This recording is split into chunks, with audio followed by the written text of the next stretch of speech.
तो अभी तक हमने नागालैंड में क्या कर लिया।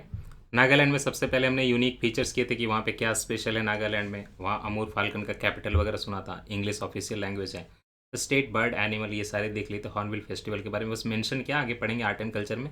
वीवी पैट वाला देखा था।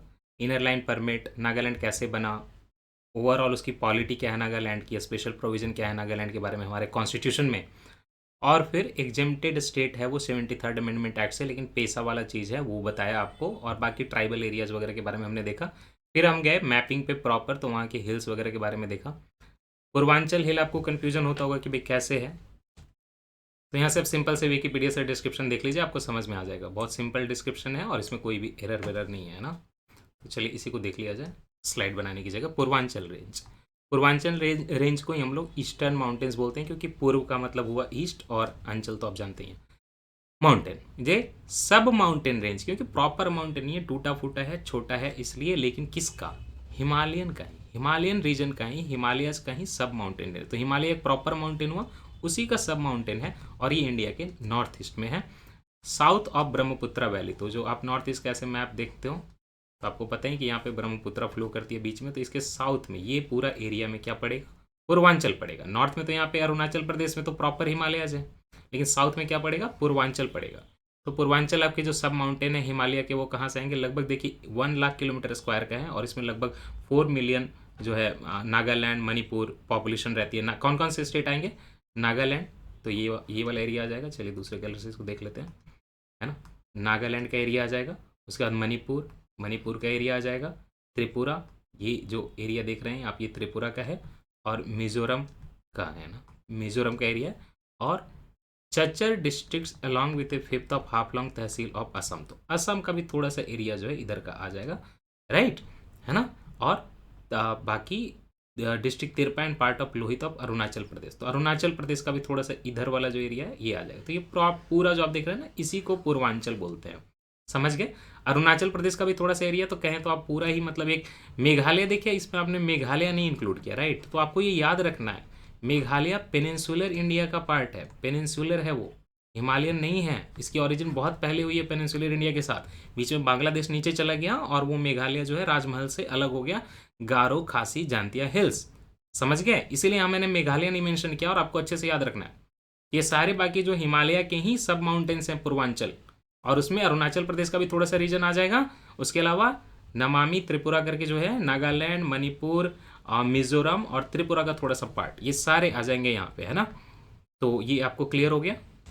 और मैंने आपको क्या बोला था, लेकिन पूर्वांचल में नागा हिल्स और पटकाई हिल्स भी बोला, तो वो इंक्लूडेड है क्या, हाँ उनके माउंटेन के नाम है ना, लेकिन इंक्लूडेड तो सब हिमालयन पूर्वांचल में ही है। देखिए, तो सबसे पहले तो ये समझिए कि पूर्वांचल आपको एक तरह से म्यांमार के साथ बॉर्डर बनाता है।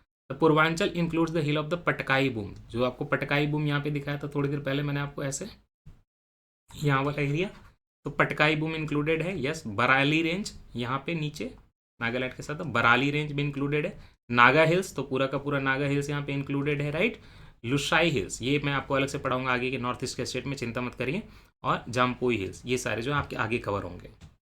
ऐसे ये दोनों जो है ना, लुसाई और जो जाम्पुई हिल्स देख रहे हैं, इनकी ये खासियत है, पहले ही बता दूं, दोनों मिजोरम और त्रिपुरा में कंबाइंडली आते हैं थोड़े थोड़े। तो त्रिपुरा और मिजोरम में ये मिजो हिल्स जो है, वहाँ पे लुसाई हिल बहुत फेमस है नाम से। त्रिपुरा मिजोरम दोनों में क्या, लुसाई और जाम्पुई हिल आपको मिलेंगे, बाकी तो हमने सब देख ही लिया है। सो आई होप आपको ये पूर्वांचल मेघालय का जो कॉन्सेप्ट है बिल्कुल अब क्लियर हो गया होगा कि मेघालय जो है हिमालयन माउंटेन का पार्ट नहीं है, गारो खासी जानती है, लेकिन बाकी पूर्वांचल सारे सब हिमालयन माउंटेन रेंज है। अब ये बिल्कुल क्लियर है। यहाँ पे ही आपको दिखाया था ना बराली रेंज वगैरह, देखिए ये आपको दिखाया था यहाँ पे ना, ये रहा, ये दिखाया था बराली रेंज, सब पूर्वांचल का पार्ट है। नागा हिल्स, पटकाई बूम, ये सारे पूर्वांचल का पार्ट है। नीचे आपके मिजोरम में त्रिपुरा में जो बाकी दो माउंटेन बताया आपको, लुसाई वगैरह जाम्पुई वगैरह, वो भी पूर्वांचल का पार्ट है। थोड़ा बहुत पूर्वांचल का पार्ट यहाँ पे देख रहे हैं ना, अरुणाचल प्रदेश के पास भी पहुँच जाएगा, थोड़ा बहुत असम के पास भी कचर हिल्स वगैरह पहुँच जाएगा। बाकी सारे नॉर्थ ईस्ट के स्टेट में एक्सेप्ट कौन सा, मेघालय में नहीं है, मेघालय कंप्लीटली पेनिनसुलर। अब जो आपका मेन इंटरेस्टिंग है, national park, wild life sanctuary, elephant reserve कौन से यहाँ पे, टाइगर रिजर्व हैं कि नहीं है। ऐसे बायोडाइवर्सिटी हॉटस्पॉट की बात करें तो ये भी ईस्टर्न हिमालयन वाले में आ जाएगा, बायोडाइवर्सिटी हॉटस्पॉट की। यहाँ पे आपके पूरे नागालैंड में एक ही नेशनल पार्क है, दैट इज इंटंकी नेशनल पार्क। उसका दूसरा भी आपको लोकल नाम की तरफ से उच्चारण अलग मिल जाएगा, लेकिन हम लोग इंटंकी नेशनल पार्क बोलेंगे, क्योंकि हमें याद रखना है कि नागालैंड मतलब कि नाग, और अगर सांप निकल जाए नाग तो उसको कहाँ हम डाल देंगे, टंकी में डाल के बंद कर देंगे भाई, ऊपर से कवर लगा देंगे, तो इन टंकी डाल देंगे उसको। इसलिए नागालैंड से आप इन टंकी नेशनल पार्क याद रखें। जो डिस्ट्रिक्ट पढ़ाए थे उसी से याद करिए, परेन डिस्ट्रिक्ट है ये, बिल्कुल आपके किसके बॉर्डर पे है, असम के बॉर्डर पे, लोअर मोस्ट, है ना। परेन डिस्ट्रिक्ट में एकदम छोटे से एरिया में ये इंटंकी नेशनल पार्क है। देखिए नागालैंड में क्या है ना, कंजर्वेशन रिजर्व के नाम पे बहुत कुछ है नहीं, वो ऐसा है क्योंकि ट्राइबल पॉपुलेशन है, तो वो अपनी कम्युनिटी खुद ही कंजर्व कर रहे हैं अपने हिसाब से जंगलों को, तो गवर्नमेंट को अलग से एफर्ट नहीं लगाना पड़ता। Nagaland is one of the state where the forest cover is more than 75%, so you do not worry about them, they are conserving it. But या गवर्नमेंट रिकॉग्नाइज की बात करें तो wild life sanctuary national park की बात करें तो Peren national park is the only national park in this place. और इंटंकी नेशनल पार्क जो परेन में जो इंटंकी नेशनल पार्क है, तो इंटंकी नेशनल पार्क जो है उसको एलिफेंट रिजर्व भी बनाया गया। ये एलिफेंट रिजर्व क्यों है, क्योंकि ये पूरा एरिया जो आप देख रहे हैं ना, असम के साथ एडजॉइनिंग एरिया ऐसे करके, ये पूरा एक एलिफेंट का एरिया है। एक्चुअली एक लैंडस्केप होता है, एलिफेंट तो ऐसा तो नहीं कि एलिफेंट खास करके नेशनल पार्क में रहेंगे कि हमें यहीं रहना, तो एलिफेंट का एक लैंडस्केप होता है कि जहाँ पे वो ट्रैवल करते हैं अपनी ब्रीडिंग के लिए, करें सब कुछ करें। तो ये असम और आपके नागालैंड के बीच में एक कंबाइंड लैंडस्केप है एलिफेंट का, उसको बोलते हैं यहाँ पे कहीं काजीरंगा नेशनल पार्क। ओके, तो काजीरंगा तो आप जानते ही हैं एलिफेंट के लिए, राइनो के लिए फेमस है। काजीरंगा, कार्बी आंगलोंग, ये असम का डिस्ट्रिक्ट है, काफ़ी पिछड़ा हुआ डिस्ट्रिक्ट है। काजीरंगा, कार्बी आंगलोंग, और साथ में देखिए क्या लगा हुआ, इंटंकी। ये एक लैंडस्केप है एलिफेंट के लिए, कंजर्वेशन के लिए। ओके, इसमें एलिफेंट ट्रेवल करते हैं आराम से बड़े, और इसी लैंडस्केप को जो कि असम और अरुणाचल, असम और नागालैंड के बीच में हो गया, ये असम का एरिया, ये नागालैंड का इंटंकी हो गया, मिला जुला के क्या होगा, काजीरंगा, कार्बी आंगलोंग, इंटंकी, ये दोनों प्लेसेस जो है ना, काजीरंगा और कार्बी आंगलोंग, ये दोनों एलिफेंट रिजर्व आ जाएंगे आपके किस में, असम में। और इंटंकी कहाँ आ जाएगा, इंटंकी आ जाएगा आपके नागालैंड में। ये पूरा लैंडस्केप जो है एलिफेंट के लिए एक रेंज है। ओके, सो इसमें आपके एक तो हो गया Kaziranga Karbi Anglong elephant reserve. Okay, इसी के अंदर एक धानसिरी लंगडिंग एलिफेंट रिजर्व है। ओके, काजीरंगा कार्बी आंगलोंग एक कंबाइंड एलिफेंट रिजर्व है। दूसरा एलिफेंट रिजर्व जो इसी लैंडस्केप में आता है लेकिन वो असम में आता है, वो है, उसका नाम है Dhansiri Lungding elephant reserve. Dhansiri Lungding elephant reserve. अब ये आपको आगे जब मैं रिवर पढ़ाऊंगा धानसिरी तब समझ में आएगा। धानसिरी यहाँ से आपको तो पढ़ाई देना रिवर, हाँ, तो धानसिरी ऐसे जाती है ना, तो ये एरिया जो है ना, इसी को बोलते हैं धानसिरी लंगडिंग एलिफेंट रिजर्व, वो असम में पड़ेगा। तीसरा इंटंकी एलिफेंट रिजर्व वो नागालैंड में पड़ेगा। ओके, और इसमें अगर बात करें साइज की तो सबसे बड़ा काजीरंगा का है, दूसरा भी असम का है, जो आपको दूसरा वाला बताया धानसिरी लंगडिंग, और तीसरा जो इंटंकी वाला है वो सबसे छोटा है। मैंने बताया ना, कंजर्वेशन एरिया यहाँ पे आपको बहुत कम मिलेगा, क्योंकि जनरली ट्राइबल पॉपुलेशन खुद ही देख रही है, कम्युनिटी रिजर्व खुद ही वो लोग हैंडल कर रहे हैं। ये तो हो गया नेशनल पार्क जो कि एक एलिफेंट रिजर्व है। इसके अलावा एक और एलिफेंट रिजर्व है, सिंगफान वाइल्ड लाइफ सेंचुरी, उसको एलिफेंट रिजर्व बना दिया गया है। और ये देखिए बहुत पास्ट में नहीं किया गया, रिसेंटली किया गया था, ये किया गया था 2018 में। Singphan wild life sanctuary declare 30th elephant reserve of the country, ये न्यूज़ आई थी। अच्छा, ये Singphan wild life sanctuary elephant reserve कहाँ पड़ता है, ये मौन नाम के जिले में पड़ता है, जो कि नॉर्दर्न मोस्ट है। इसके एडजॉइनिंग अरुणाचल प्रदेश के एरिया में भी ये एलिफेंट चला जाएगा। इसके अलावा नागालैंड का जो कैपिटल कोहिमा है, वहाँ छोटा सा है पुली बडजे वाइल्ड लाइफ सेंचुरी है, एक तरह से जूलॉजिकल पार्क की तरह यूज़ होता है पुली बडजे वाइल्ड लाइफ सेंचुरी।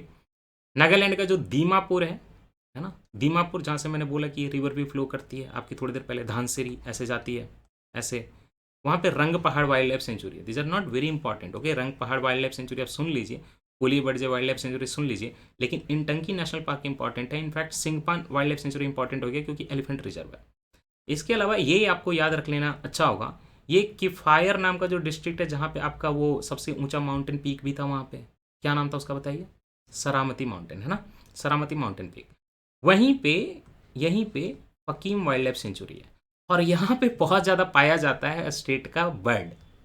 देख लीजिए, ये फकीम वाइल्ड लाइफ सेंचुरी के बारे में बात है, और यहाँ पे आपका फोटो गैलरी में यही तो मैंने आपको दिखाया था, क्या नाम है उसका, ट्रैगोपैन, यही स्टेट का बर्ड है, यहाँ पे बहुत पाया जाता है। और वहाँ सरामती माउंटेन का पीक भी है नागा हिल्स में, याद रखिएगा। तो बायोडाइवर्सिटी हॉटस्पॉट कौन सा? Eastern Himalayas. नेशनल पार्क कितने? बस एक। कौन सा? Intanki national park. Okay. Wild life sanctuary कितने? वाइल्ड लाइफ सेंचुरी आप काउंट कर लीजिए। ये हो गया eastern most Fakim wild life sanctuary, वहाँ पे आपको मिल जाएगा यहाँ का ट्रैगोपैन। और नॉर्थ में बात करें तो सिंगफान वाइल्ड लाइफ सेंचुरी, जो कि क्या है, इंडिया का 30th एलिफेंट रिजर्व भी है। अगर साउथ में एक और बात करें तो पुली बडजे वाइल्ड लाइफ सेंचुरी आपके कैपिटल में ही नागालैंड कोहिमा में है। और अगर वेस्टर्न साइड में बात करें तो इंटंकी नेशनल पार्क परेन डिस्ट्रिक्ट में है, और दीमापुर में क्या है, रंग पहाड़ वाइल्ड लाइफ सेंचुरी। क्लियर? इतना ही जानना है। अच्छा, यहाँ जब बात कर रहे थे शुरुआत में एक बार तुवेनसांग की, तुवेनसांग के बारे में ये न्यूज़ है कि यहाँ पे मिनरल रिजर्वर बहुत ज़्यादा है, पहाड़ का एरिया है, ऐसे तो बहुत बैकवर्ड है, लेकिन कहा जाता है कि यहाँ पे मिनरल रिजर्व वगैरह जो पेट्रोलियम वगैरह बहुत ज़्यादा है। लेकिन रिजर्व की बात है, खुदाई करने की बात होगी तो हंगामा होगा। बट तुवेनसांग का डेवलपमेंट हो सकता है अगर ये मिनरल रिजर्व वगैरह यहाँ से निकाले जाएँ। अब यहाँ पे आर्ट एंड कल्चर में कुछ फेस्टिवल वगैरह है। मेरा मन था कि मैं इमेजेस डाल दूँ, लेकिन मुझे ये लगा कि ये सारे फेस्टिवल का अगर मैं आपको इमेजेस दिखाऊंगा भी ना तो कोई यूज़फुल नहीं होगा, क्योंकि सारे इमेजेस एक जैसे लगेंगे। तो सबसे पहले क्राफ्ट में अगर आप नितिन सिंघानिया का चैप्टर पढ़ेंगे तो यहाँ पे वुड वर्क के लिए, क्राफ्ट के लिए एक लकड़ी यूज होती है, उसका नाम है कुमिसियंग, है ना, कुमिसियंग वुड। कुमिसियंग वुड है जो आपके पूरे नॉर्थ ईस्ट में बहुतायत से पाया जाता है। इसका जो होता है लॉग, जो होता है लकड़ी जो काटते हो, लॉग ड्रम्स, वो जो होते हैं ना ह्यूज होते हैं, बहुत बड़े। इसकी खासियत है, इससे क्राफ्टिंग करके वो लोग क्या बनाएंगे, मास्क बनाएंगे, कोई मूर्ति का सामान बनाएंगे, ऐसी सारी चीज़ें करेंगे। क्या नाम है इस वुड का? कुमिसियंग वुड। ओके, ये वुड क्राफ्ट में यूज होता है, वुड वर्क में यूज होता है, बहुत इंपॉर्टेंट नहीं है। फोक म्यूजिक की अगर बात करें तो ये चारों फोक म्यूजिक मैंने नोट किए हैं। डांसिंग सॉन्ग है, आपको बस नाम जानना है कि स्टेट से बिलोंग करता है, किस स्टेट से, इतना। तो यहाँ पे आप देख लीजिए, हेलियाम लियो, न्यू लियो, ओके। फिर क्या है, हरेलियो और हेकालियो। अब क्या डिफरेंस है इसमें? Heliamleu dancing song, Neuleo songs about legends and myths, कोई बड़े बड़े आदमी जो पहले के वो ऐसे था, वो ऐसे था, जैसे आप लीजेंडरी हो। हरियलियो वार सॉन्ग, ये सही रहेगा, ये सारे हेरे, हेरे लियो, हेरे लियो, ऐसा ही है ना। तो एक तरफ है हारना, एक तरफ है वारना, तो ये वार है तो ये हार है, हेरेलियो, ये तो याद रह जाएगा। हेकालियो सॉन्ग अबाउट वन सेल्फ। मिला जुला के ये लग रहा है कि लियो लियो लग जाए तो कुछ ना कुछ तो गाना बन जाएगा। हिला में लियो, नियो लियो, हरे लियो, हरे हेकालियो। ओके, चलिए, आपको बस स्टेट याद रखना चाहिए इन इन्फॉर्मेशन के लिए, इससे ज़्यादा नहीं। नितिन सिंघानिया से है, पूरा पूरा इतना ही है। स्प्रिंग फेस्टिवल की बात करेंगे तो यहाँ पे दो आपको याद रखने हैं, माओत्से और सीचिए, है ना। आओ और रेंगमा दो ट्राइब है। रेंगमा ट्राइब आपको असम में भी मिल जाएगी। इनफैक्ट नागालैंड के लोग, नागा पीपल आपको मिल जाएंगे, बताऊंगा जब आपको बताऊंगा मैं इंटरनल सिक्योरिटी का इशू तो बताऊंगा। नागालैंड के लोग जो नागा पीपल है वो बस नागालैंड में नहीं है, बहुत जगह है, और वो इसीलिए वो नागालैंड की डिमांड कर रहे हैं कि हमें इंडिपेंडेंट कंट्री या स्टेट बना दीजिए। तो माओत्से और सीचिए फेस्टिवल जो है, आओज और रांगमा ट्राइब जो होते हैं, रेंगमा ट्राइब जो होते हैं नागालैंड के, उनका फेस्टिवल है। ऑल लियांग की बात करेंगे तो Konyak tribe, very famous Konyak tribe of Nagaland जो है वो क्या फेस्टिवल, स्प्रिंग फेस्टिवल क्या उनका, ऑल लियांग, रटना है। नॉर्मल फेस्टिवल की बात करें तो हॉर्नबिल फेस्टिवल। देखिए, हॉर्नबिल फेस्टिवल कोई एक ट्राइब का फेस्टिवल नहीं है, कोई एक सीजन का फेस्टिवल नहीं है, लेकिन करते क्या है कि 1 दिसंबर को स्टार्ट करते हैं, और ये जो एक तरफ से गवर्नमेंट की तरफ से कराया जा रहा है कि सारे नागा ट्राइब वहां पे आ जाएं। कहाँ पे आ जाएं? Kisama heritage village. अब जब गवर्नमेंट कोई चीज़ कराएगी, हेरिटेज विलेज बना के कराएगी, सब कुछ कराएगी, तो कहाँ कराएगी? कैपिटल में कराएगी ना। तो नागालैंड का जो कैपिटल है कोहिमा, उसी डिस्ट्रिक्ट में है ये किसामा हेरिटेज विलेज, याद रहेगा, कोहिमा किसामा। और यहाँ पे हॉर्नबिल फेस्टिवल होता है, 10 दिन खूब सेलिब्रेशन होता है, मस्त। वहाँ पे जो है सब एक दूसरे से मिलन जुलन करते हैं, अलग अलग ट्राइब आते हैं, तब सब अपना अपना हुनर दिखाएंगे, मुखौटा दिखाएंगे, डांस फेस्टिवल सब कुछ होगा वहाँ पे, राइट।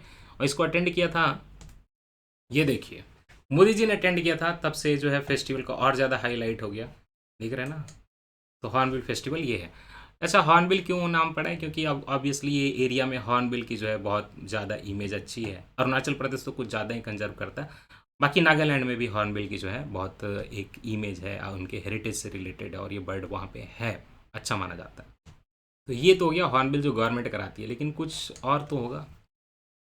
मोआत्सु मोंग फेस्टिवल, ये है क्या? आओ ट्राइब जो यहाँ पे क्या सेलिब्रेट कर रही थी, मोआत्से और सीचिए।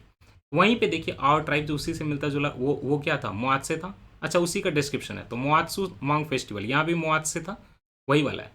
ये आवर ट्राइब सेलिब्रेट करती है, कब सेलिब्रेट करती है? जब वो अपना जो सीडिंग कर लेती है ना, सॉविंग कर लेती है, धान जब रोप लेती है मई के महीने में, जब बारिश आने वाली, मानसून से बारिश होती है, राइस उगाया जाता है, और फिर वो बारिश हुई तो उसको रोपेंगे, रोपने के बाद सॉविंग करने के बाद सेलिब्रेट करेंगे। अब मज़ा आ रहा है, अब तो फेस्टिवल अब जो है हम अपना लगाने वाले हैं, तो वही है मोआत्सु मांग festival. Part of the celebration एक होता है, एक चीज़, एक बड़ी आग लगाते हैं, उस आग लगाने को बोलते हैं संग पंगटू।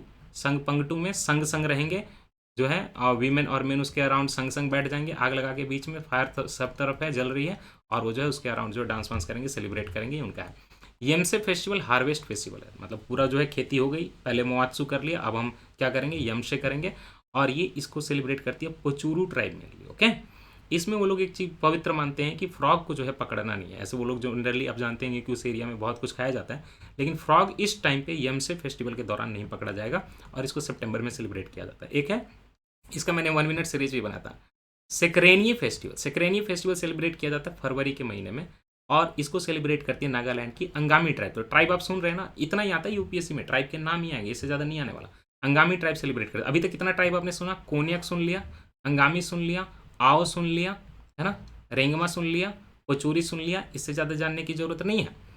ठीक है। लुई नगाइनी फेस्टिवल। लुई नगाइनी फेस्टिवल क्या होता है? सारे जो है नागा लोग जहाँ जहाँ पे हैं, पूरे नागालैंड का जो कॉन्सेप्ट है, जहाँ जहाँ है वहाँ वहाँ सेलिब्रेट करेंगे, है ना। ये सीड साविंग सीजन को मेनली सेलिब्रेट किया जाता है। इसमें सारे जो एग्रीकल्चर करने वाले जो नागा ट्राइब्स हैं एक जगह आ जाएंगे। और एक और चीज़ होती है कि एग्रीकल्चर करने वाले लोग और नॉन एग्रीकल्चर वाले लोग सारी जगह आ जाएंगे और आपस में एक्सचेंज करेंगे सामान का, कल्चर का, और भी जो भी आप समझें। तो यही होता है लुई नगाइनी फेस्टिवल, है ना। तो अब मैं नागालैंड में मुझे कुछ इंटरेस्टिंग जीआई टैग मिले, तो एक तो ये है चाखेस्वांग, चखेस्वांग क्या हुआ, चखेसांग, हाँ चाखेसांग शॉल। ये चाखेसांग शॉल जो है नागालैंड का, इसको जीआई टैग मिला हुआ है, काफ़ी रिसेंटली मिला, तो नितिन सिंघानिया में ये दिया हुआ है। लेकिन मैंने एक्स्ट्रा भी दोनों जो नोट किया है, नागालैंड में 3 ही हैं आपके GI tag. Naga tree tomato, देखना पेड़ से कैसे लटक रहा है टोमेटो, बताइए, इतना बड़ा जो है टोमेटो। वो खाना वाले आ गए थे लेके, लेकिन उसके पास जो है इतनी बड़ी मिर्ची नहीं थी जितनी नागालैंड के पास है। कि क्या है, नागा मिर्चा है, देख रहे साइज देख रहे हैं इसका। मैंने और फोटो डाल, वर्ल्ड्स हॉटेस्ट चिली, बताइए। ये मिर्ची जो है उतनी लगती है जितना 11 रुपए के कोर्सेज चलाने से दूसरे लोगों को लगती है, ठीक है। ये इतनी तेज लगती है। एनीवे, नागा ट्री टोमेटो दे देंगे वैसे कंडीशन में, एकदम बिल्कुल सेब जैसा जो है, एप्पल जैसा जो ऊपर से फल रहा है, एकदम बड़ा बड़ा, मुंह लगा के ऐसे खा लीजिएगा। और ये शॉल वगैरह जो मैंने आपके लिए पहनी थी, मैंने आपको इमेज भेजा भी था, देखिए खास करके देखिए, मैं अच्छा एजुकेटर हूँ, तो मैंने ये मिर्ची भी खाई, ये टोमेटो भी खाया, साथ ही में चेक्सांग शॉल जो है आपके लिए पहना था, इमेज दिखा दे रहा हूँ। ये देखिए, ये मैंने आपके लिए स्पेशल, आप बाकी तो देखिए जो हेटर हैं जो आपके डिफरेंट कोचिंग वाले, तो वो तो बोलेंगे कि ये फोटोशॉप है, लेकिन आप ये बताइए फोटोशॉप है? मैंने आपके लिए स्पेशल ये शॉल पहनी है, चेक्सांग शॉल, जीआई टैग नागालैंड। अब थोड़ी बात जो है यहाँ पे हम लोग कर लेते हैं बायोडाइवर्सिटी की। देखिए बायोडाइवर्सिटी मैंने सबसे पहले ये क्या बोला था, क्योंकि इसको जो है आपके नागालैंड को falcon capital of the world बोलते हैं हम लोग, है ना। क्यों बोलते हैं? ये देखिए शंकर आइस से लिया हुआ, ये फाल्कन है, अमूर फाल्कन खास करके। ये क्या है कि हर साल रूस्टिंग के लिए ना आता है, कहाँ पे? डोयांग लेक में। और ये डोयांग लेक कहाँ पड़ेगा? जो डोयांग रिवर है वहीं पड़ेगा। अच्छा, उसके पहले आप ये एक इमेज देखिए, ये द हिंदू से लिया हुआ है, ट्रैकिंग द अमूर फाल्कन। अमूर फाल्कन आता कहाँ से है? ऑब्वियसली अमूर नाम की जगह जो रशिया की है वहाँ से आती है। तो ये साइबेरिया देख रहे हैं आप, रशिया का, यहाँ से शुरू होता है ये। ऐसा नहीं है कि इसको इंडिया जाना है, इंडिया में रुकना है, इसको जाना होता है कहाँ पे? जाना होता है सोमालिया, केन्या, साउथ अफ्रीका, ये फाइनल डेस्टिनेशन है ना।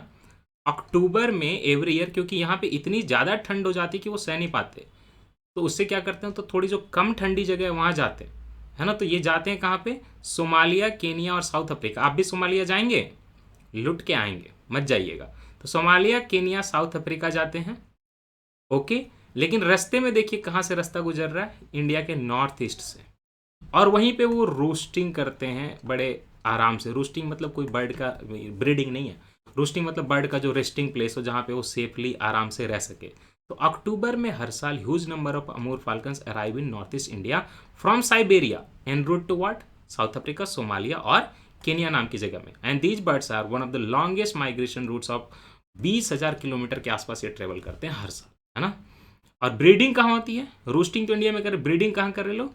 देखिए south eastern parts of Siberia and northern China before migrating large flock across India. तो यहाँ पैदा होते हैं ढेर सारे चाइना वगैरह में, और फिर यहाँ पे इंडिया आते हैं, और उसके बाद कहाँ चले जाते हैं, साउथ अफ्रीका में। समझ गए पूरा अमूर फाल्कन का कॉन्सेप्ट? आपको लग रहा होगा दोयांग रिवर लेक, मैंने आपको दोयांग डैम वगैरह पढ़ाया ना, तो दोयांग लेक कहाँ है? देखिए नागालैंड के वोखा डिस्ट्रिक्ट में। यही होती है मैपिंग पढ़ने के बाद। आप खुद देख लीजिए ना, अगर आप इसको जनरली पढ़ते तो आपको शायद समझ में नहीं आता, लेकिन आज आपने डोयांग रिवर लेक समझ लिया, और वोखा डिस्ट्रिक्ट में बहती है, मैंने आपको बोल के पढ़ाया था, और ये वोखा डिस्ट्रिक्ट के लेक में रुकते हैं। तो ये आपके मंगोलिया, चाइना, साइबेरिया से आता है, और कहाँ जाता है अमूर फाल्कन? सारे साउथ अफ्रीका में जाते हैं। डोयांग लेक पांगती विलेज के पास, असम का बॉर्डर है वहाँ पे, तो वहाँ पे कौन सा है? उमरू विलेज। यहाँ भी रुकते हैं। सब अपना अपना क्लेम कर रहे हैं कि असम बोलता है हमारे पास आते हैं, बाकी जो है अपना ये मेघालय बोल रहे हैं कि हमारे पास आते हैं, नागालैंड बोला हमारे पास। लेकिन जो मेन जो है Amur falcon of the capital of the world जो है, Amur falcon capital of the world, जो इसी को कहा जाता है, नागालैंड को ही। तो जब आपने द हिंदू से इतना कुछ सीख लिया, तो अब स्टैटिक वाला कॉन्सेप्ट से रिलेट कर लीजिए आराम से। अमूर फाल्कन्स रूस्ट करने के लिए कहाँ आते हैं? दोयांग लेक के पास आते हैं। कहाँ पे? वोखा डिस्ट्रिक्ट है ना, दोयांग रिवर पे। मंगोलिया से आते हैं, साउथ अफ्रीका जाते हैं मंगोलिया से होके।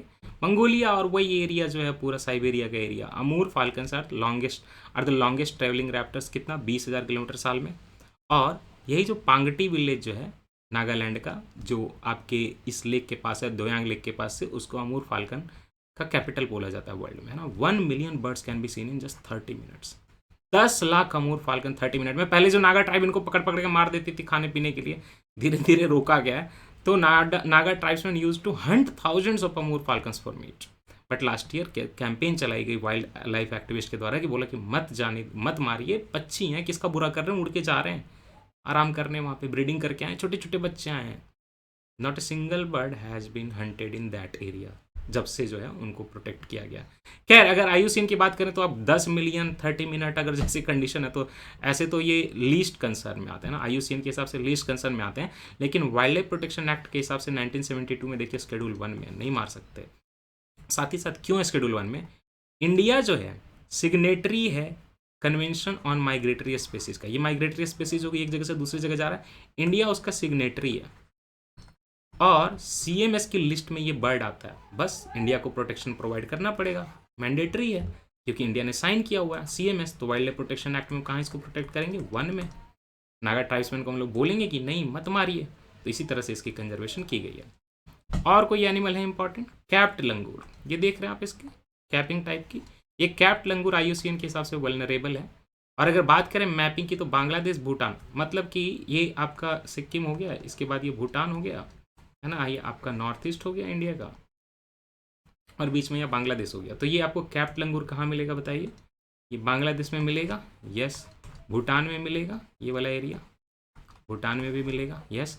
नॉर्थ ईस्ट में अरुणाचल प्रदेश, असम, मणिपुर, मेघालय, सब अरुणाचल प्रदेश, असम और नागालैंड, उसके बाद मणिपुर, राइट, मेघालय, तो ये वाला रीजन भी हो गया, मेघालय वाला रीजन भी हो गया, राइट, नागालैंड, त्रिपुरा भी हो गया, सारे जो है मिजोरम भी हो गया, सारे जगह पे है ये, ओके। एक सिक्किम छोड़ के सारी जगह आपको कैप्ट लंगूर बताया हुआ है शंकर आइस के हिसाब से। बाकी ये सब जो लिखा हुआ ना, ब्रह्मपुत्रा, कार्बी आंगलोंग, खासी, गारो, जंतिया हिल्स, ये सब आपको जानने की जरूरत नहीं है। जानना ये है कि आपको भूटान में मिलेगा, यस, बांग्लादेश में मिलेगा, नॉर्थ ईस्ट इंडिया में मिलेगा, उसके अलावा म्यांमार का जो रीजन है यहाँ पे भी आपको कैप्ट लंगूर मिलेगा। आईयूसीएन के हिसाब से वल्नरेबल स्टेटस है, इतना ही जानना है। हुलॉक गिबन फिर से नहीं पढ़ाऊंगा, पहले ही पढ़ा दिया ये हुलॉक गिबन, है ना, पहले ही पढ़ाया था ना कि इसका एक वेस्टर्न टाइप है वो इंडेंजर्ड है, ईस्टर्न टाइप वल्नरेबल है, और 2 इनके रीजन बताए थे जहाँ एरिया में रहते हैं। तो वहाँ पे नागालैंड भी पढ़ाया था, तो फिर से डाल दिया, but I am not going to repeat this, so उतना आपको तो अंडरस्टैंडेबल होगा। इसके साथ ये हो गया। Now a few things, insurgency का स्टोरी नागालैंड शॉर्ट में है ना, ताकि GS3 आपको GS3 में हेल्प करे। इंसर्जेंसी की जो स्टोरी है नागालैंड की शॉर्ट में पढ़ा दो। नागालैंड में कोई नेशनल हाईवे कनेक्टिविटी के जो रोड्स वगैरह एक बार उनका नाम ले लो, और कोई चीज़ बची देख लेते हैं। अच्छा, चूँकि नागालैंड में जो है तिब्बतो बर्मन टाइप की लैंग्वेज होती है, तो इंडिया में टोटल लैंग्वेज के क्लासेस कितनी है, ये चीज़ें सारी पढ़ा दे रहा हूँ, और इसके साथ ही लेक्चर आपका कंप्लीट हो जाएगा। ये मैप लिया था मैंने विकीपीडिया से, लेकिन ये बदमाश क्या करते हैं, इंडिया का मैप गलत दिखाते हैं, तो मैंने इसको थोड़ा सा एडिट किया आपके लिए कि सही मैप दिखे। एनीवे देखिए, अगर इंडिया की बात करें ना, तो सबसे पहले तो देखिए लैंग्वेज की बहुत फैमिलीज होती हैं। इंग्लिश वाले से लेके बहुत सारी लैंग्वेज की फैमिली होती है, आर्यन, इंडो आर्यन, उतना में मत जाइए। अभी यहाँ आइए कि इंडिया में कौन कौन सी लैंग्वेजेस चलती है, लैंग्वेज फैमिली होती है। इंडिया में एक लैंग्वेज फैमिली नहीं है। आप नीतीश सिंघानिया देखेंगे तो इंडिया में मल्टीपल लैंग्वेज फैमिलीज हैं। सबसे जो इंपॉर्टेंट है वो इंडो आर्यन लैंग्वेजेज हैं। इंडो आर्यन लैंग्वेजेज मतलब जितने भी आपको संस्कृत और हिंदी से मिलते हुए लैंग्वेज दिख रहे हैं वो इंडो आर्यन है। इनकी ओरिजिन भी देखिए वेस्टर्न साइड में संस्कृत वगैरह के पुराने टाइम पे इंग्लिश से मिलती जुलती है। इंडो आर्यन की बात करें तो पूरा एरिया जो ये कलर का देख रहे हैं आप, यहाँ पे जो सेंटर जो कलर है, मैं कलर का नाम नहीं जानता, सुगा पंखी लग रहा मुझे तो, है ना, कोई ऑफेंड ना हो जाए सुगा पंखी सुन के। खैर, तो ये पूरा एरिया जो देख रहे हैं आप सुगा पंखी कलर का, पैरेट ग्रीन कलर का, इसको बोलते हैं Indo Aryan language. That means कि Gujarati, Marathi, don't be confuse, Bengali, Assamese, okay. और थोड़ा सा चूंकि यहाँ पे त्रिपुरा में भी बंगाली है तो वो भी एरिया, इनफैक्ट बांग्लादेश चूंकि बंगाली है, नेपाल का तराई का रीजन है ना, यहाँ के लोग मिलती जुलती भाषा हमसे बोलते हैं, थारू वगैरह, ये सारी लैंग्वेजेस, जम्मू कश्मीर क्योंकि उर्दू, इंडो आर्यन, ये सारा। और इनफैक्ट पाकिस्तान का एक बड़ा एरिया, पंजाब का और सिंध का जो सारा एरिया है, ये पूरा एरिया क्या बोलता है, इंडो आर्यन लैंग्वेज बोलते हैं, जो कि हिंदी और संस्कृत से मिलते जुलते होते हैं। तो सारे हिंदी, कश्मीरी, डोगरी, फलान डेकान सब इसी में। ओके, ईरानियन लैंग्वेज ये दिया हुआ है आपको। ईरानियन लैंग्वेज नहीं देखनी है, ये इंडिया में नहीं है, ये पाकिस्तान का जो उधर का पार्ट है उसमें है, तो वो आपको फोकस में नहीं रखना। टर्किश ईरानियन, नूरिस्तानी लैंग्वेज भी आपको कोई फोकस में नहीं रखनी है, यहाँ पे पाकिस्तान के इस एरिया में चलती है।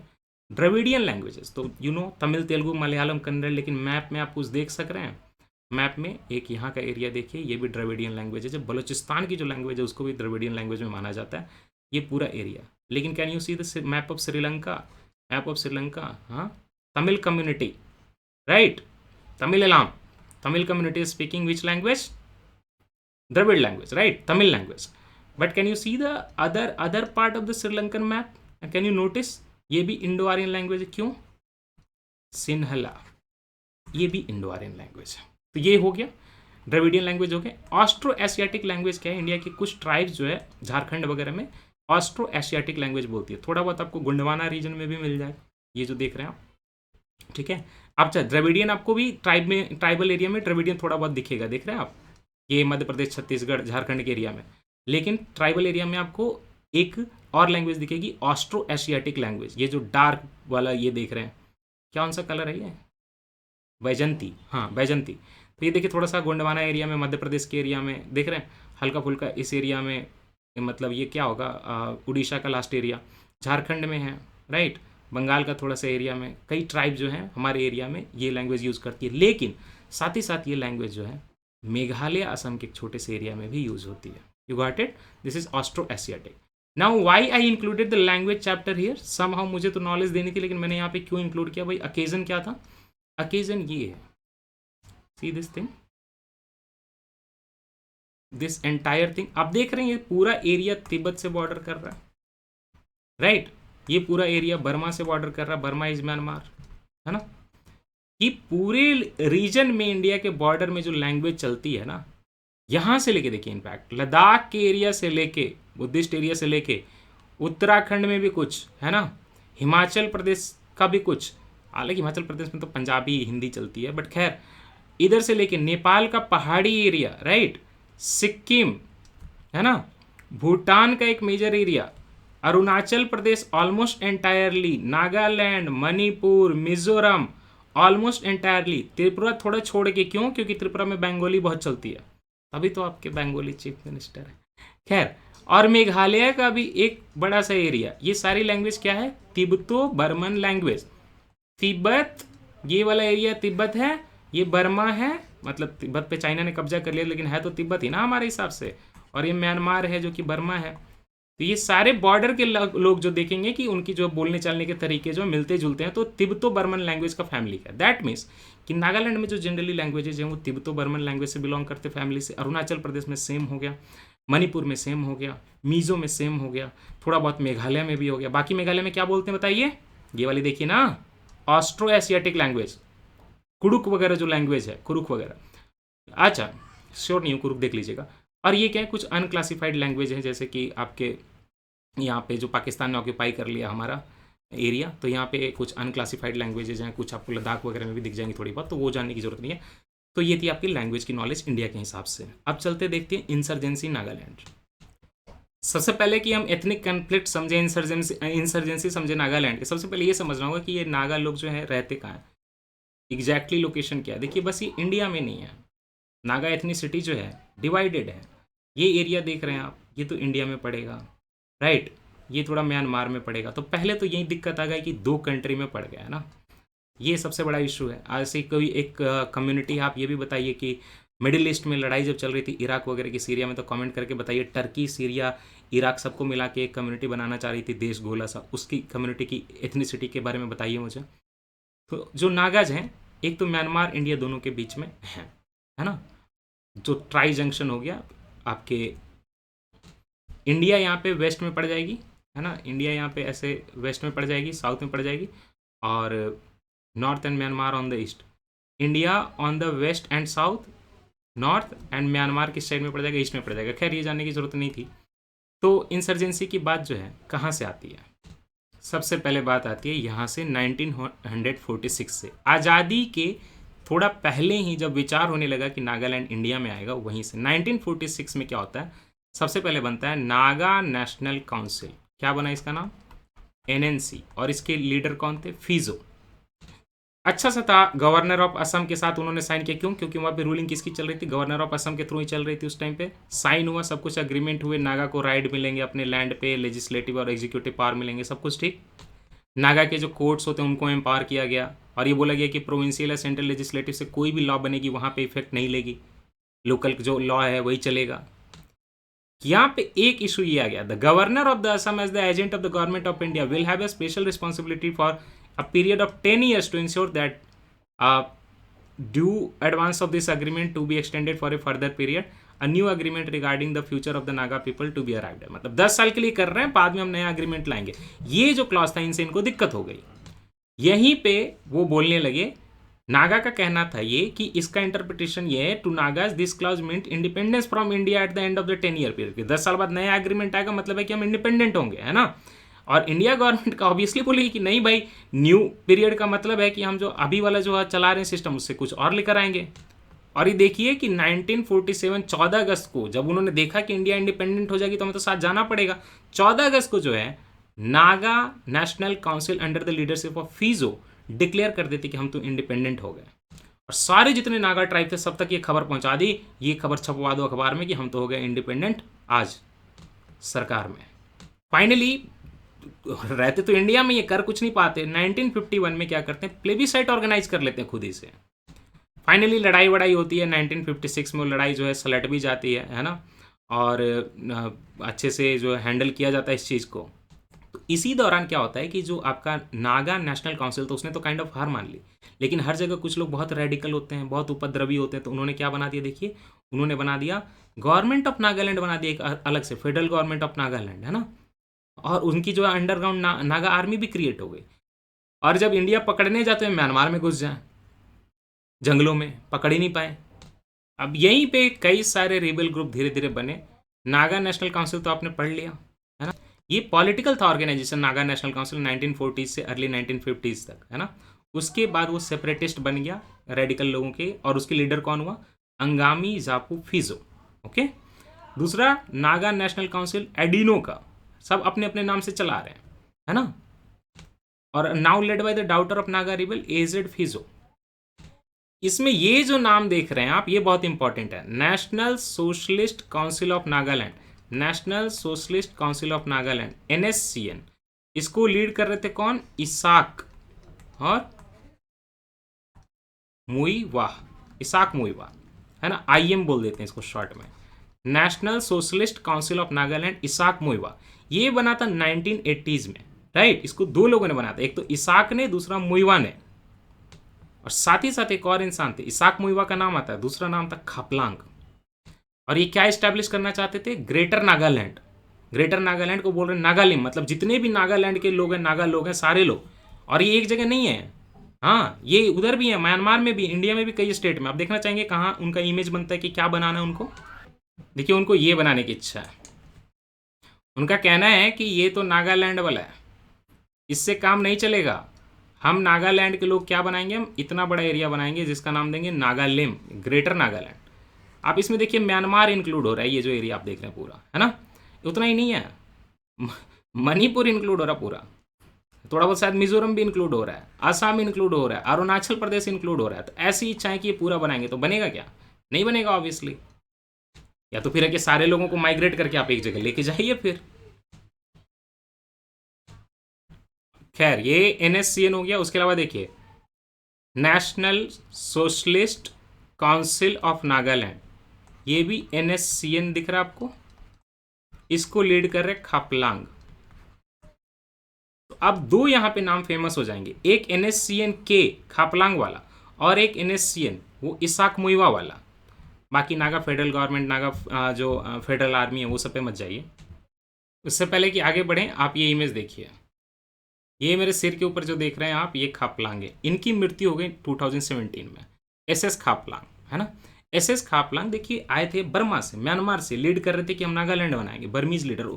अपने टाइप की गवर्नमेंट बने तो उधर भाग जाएं, अपने खिलाफ वाले सॉरी उनके हिसाब के गवर्नमेंट बने तो उधर भाग जाएं, अपने खिलाफ वाली बने तो इंडिया में घुस जाएं। तो जंगलों में घुस के ये लोग छुप जाते थे, क्योंकि उधर भी जो है नागालैंड के नागा लोग बहुत हैं ना। तो ये Burmese leader of national socialist council of Nagaland, NSC नाम आपको याद रहेगा, national socialist council of Nagaland. और उसके एक लीडर का क्या नाम है, खापलांग। खापलांग की मृत्यु 2017 में हो गई। क्या करना था इनको, नागालिम बनाना था, है ना। और उसमें इंडिया म्यांमार सब का एरिया लेके बनाना था। इनका जन्म कहाँ हुआ था पता है, म्यांमार पंगसाउ पास। देखिए रिलेटेबल, मैंने आपको पंगसाउ पास पिछले लेक्चर में पढ़ा दिया है ना। ये होता है मैपिंग, ऐसे बनती है आपकी फाउंडेशन, आपको सब कुछ समझ में आने लगेगा। ऑब्वियसली नागा ट्राइब में जन्म हुआ था। सबसे पहले एनएससीएन बनी तो उस टाइम पे तीन लोग थे, इसाक मुइवा और खापलांग। इसाक मुइवा और खापलांग, है ना। 1988 में जब विराट कोहली का जन्म हुआ तो प्रिवेंशन ऑफ करप्शन एक्ट आया था, ये सारी चीज़ें जब हुई थी तो एनएससीएन दो फैक्शन में स्प्लिट हो गया। एक बना एनएससीएन, अब पूरी कहानी भूल के अब ये समझिए कि एनएससीएन कभी पहले बना तो उसमें तीन लोग थे। एनएससीएन जो 1988 में बढ़ जाता है, एक को लीड करते हैं खापलांग, तो उसका नाम पड़ता है एनएससीएन के, क्योंकि लेड बाय खापलांग। और दूसरे का नाम पड़ता है एनएससीएन आईएम, क्यों, क्योंकि उसको लीड करते हैं दो लोग, इसाक और मुइवा, है ना। खापलांग ने इनफैक्ट कहा जाता है कि मुइवा को जो है जान लेने की भी कोशिश की। बाकी सीज फायर वगैरह सब कुछ चलता रहता है। 2017 में खापलांग की मृत्यु हो जाती है। इसाक की मृत्यु देखिए 2016 में हुई हो जाती है। और ये जो है ना Muivah, he is the only person alive. अब यहीं पे बात होती है नागा पीस अकॉर्ड की। देखिए पीस बनाने की बहुत पहले से कोशिश की गई है। इंदिरा गांधी ने इनफैक्ट बहुत स्ट्रिक्ट एक्शन लिया था और लगभग जो है प्रोटेस्ट को दबा दिया था, नागालैंड पीस अकॉर्ड। लेकिन फिर भी ये कई बार इंडियन आर्मी पे हमला करके वो जो है म्यांमार में भाग जाते हैं। नागालैंड पीस अकॉर्ड जैसे ही मोदी गवर्नमेंट बनती है 2014 में, तो उनको मन करता है कि इंडिया लुकिस्ट पॉलिसी और जो अपना एक्ट ईस्ट पॉलिसी उसको बढ़ावा देने के लिए इंसर्जेंसी कम करें नॉर्थ ईस्ट में। They started talking with this Naga NSCN. तो 2014 में आए थे Modi government. Nagaland peace accord जो है, पीस ट्रीटी सीक्रेट है, पता नहीं चलेगा आपको अंदर क्या है। 3 अगस्त 2015 को साइन की गई थी गवर्नमेंट ऑफ इंडिया के बीच में और किसके बीच में, national socialist council of Nagaland NSCN के बीच में, कि स्टेट में इंसर्जेंसी खत्म कर दिया नागालैंड में। ओके, उधर से कौन आया, इधर से जो गवर्नमेंट ऑफ इंडिया थी और उधर से कौन था, इनकी मृत्यु हो गई ना अभी, किसकी, इसाक की, और साथ में मुइवा भी, है ना, ये भी थे। देखिए एक सेकेंड, खापलांग की तो मृत्यु हो गई, वो इसमें नहीं साइन करने आए थे। एक तरफ मैंने बताया ना दो फैक्शन में डिवाइड हो गया, एक इसाक मुइवा और एक खापलांग। तो इसाक और मुइवा वाला एनएससीएन आता, खापलांग वाला नहीं आता। और खापलांग को मेजर टेररिस्ट एक्टिविटी के लिए गवर्नमेंट ऑफ इंडिया जिम्मेदार करती है और इनके प्रति लगी हुई है। इसाक मुइवा ने काइंड ऑफ पीस अकॉर्ड किया हुआ, अंदर क्या है बहुत मटेरियल पता नहीं, बट ये दोनों की तो मतलब इनकी मृत्यु हो गई, लेट आपके इसाक की मृत्यु हो गई और मुइवा जो है एक हैं अभी, बट इसके साथ पीस हो गया है, खापलांग के साथ पीस नहीं हुआ और बहुत ज़्यादा प्रॉब्लम हो रही है खापलांग की तरफ से।